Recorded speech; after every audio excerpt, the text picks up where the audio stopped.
तीन चार बच्चे हो और उसकी एक दो तीन गलती पर पति के ओर से तलाक दे दी जाए, फिर उसकी शादी ना हो और वह जिस्म बेचने वाली औरत हो जाती है, ऐसी स्थिति आ सकती है, तो मुस्लिम कमेटी में तलाक क्यों, जबकि हिंदू धर्म में तलाक का प्रथा नहीं है।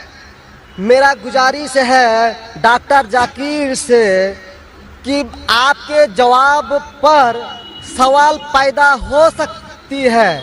अगर मुझे आप संतुष्ट पूर्वक जवाब दे देंगे तो मैं इसी वक्त मुस्लिम धर्म कबूल कर लूँगा, क्योंकि मैंने विभिन्न जलसों में गया और देखा कि हिंदू धर्म गलत है, मूर्ति पूजा गलत है।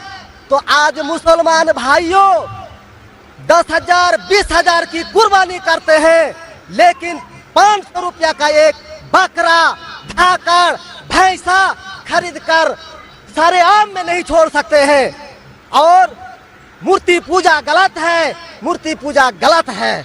तो मैं आपसे गुजारिश करूंगा, बार बार दरखास्त करूंगा इंशाअल्लाह कि आप मुझे संतुष्ट कर दीजिए, मैं इसी वक्त इंशाअल्लाह कबूल करूंगा। मैं जवाब देने की कोशिश करूंगा, हिदायत देना अल्लाह के हाथ में, मैं आपको जवाब दूंगा इंशाअल्लाह। भाई साहब का सवाल है कि इस्लाम मज़हब में अगर कोई औरत गलती करती है, 1 2 3 4 बच्चे हैं, 1 2 3 गलती करती है, मुसलमान उसे तलाक दे देता है, फिर वो औरत जाके बाजारी औरत बन जाती है।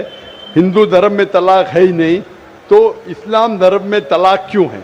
बेसिक आपका सवाल है कि इस्लाम मज़हब में तलाक क्यों है, बराबर, हिंदू मज़हब में नहीं, ये आपका बेसिक सवाल, बराबर भाई साहब? क्या इस्लाम मज़हब में तलाक क्यों है, बराबर भाई साहब? जी, क्यों तलाक है? आपके हिसाब से तलाक नहीं होना चाहिए। अक्सर मज़ाहिब में तलाक नहीं है, डिवोर्स नहीं है।